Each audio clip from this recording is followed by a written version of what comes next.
Lovely সমাজ ব্লগে আপনাদের সবাইকে স্বাগত। আপনারা কেমন আছেন? আশা করি ভালো আছেন, আমিও ভালো আছি। আজকে বানাবো উনুন, তার মাটি ভিজিয়ে রেখেছি।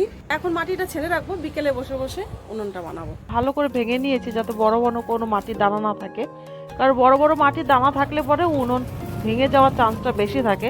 তার জন্য আমি ভালো করে মিহি করে নিয়েছি মাটিটা। আর এখন ভালো করে আমি ছেনে নেব। আর ছেনতে কিন্তু অনেক কষ্ট হচ্ছে, আমার হাত ব্যথা হয়ে যাচ্ছে।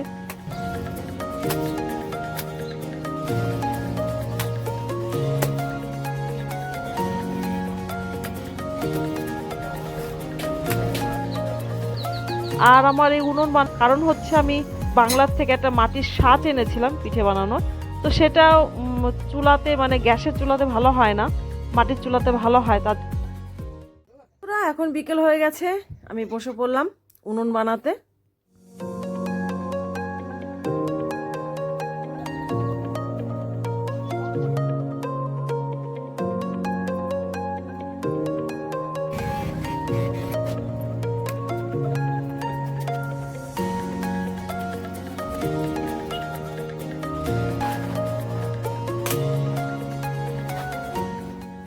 এখনো প্রচুর মাটি লাগবে, এটুকু তো হবে না, আরো মাটি লাগবে, ভিজিয়ে রাখলাম।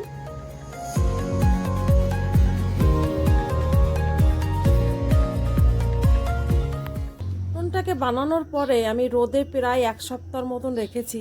তো উনুনটা আমার শুকিয়ে গেছে। এখন এটাকে ভালো করে চেঁচে তারপর আমি লেপে নেব।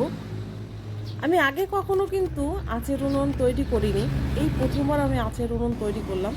ছোটোবেলায় মাকে দেখেছি উনুন বানাতে, তো মার পাশে বসে কি করতাম, কখনো একটু মাটি ছেনে একটু উনুনের ভেতরে দিতাম, এরকম করতাম। তো মা যেভাবে বানাতো তো মনে রাখতাম যে এটা কী করে করলো, এটা কী করে, খুব ধ্যান দিয়ে দেখতাম আর কি। তো সেটাই মনে রেখেছি, সেই মনে রেখে আমি আজকে তৈরি করেছি আঁচের উনুন।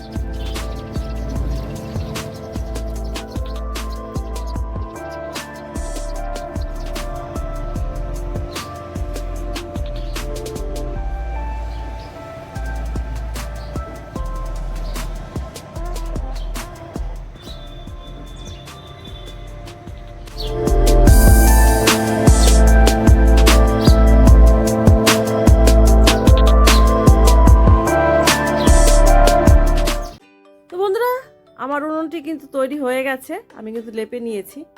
তো ভিডিওটি আমি এখানে শেষ করছি। আপনাদের ভালো লাগলে অবশ্যই লাইক, কমেন্ট, শেয়ার করবেন। আপনারা সুস্থ থাকবেন, ভালো থাকবেন। আর আমার উনুনটা কেমন হয়েছে সেটা অবশ্যই কমেন্ট বক্সে লিখে জানাতে ভুলবেন না। নমস্কার।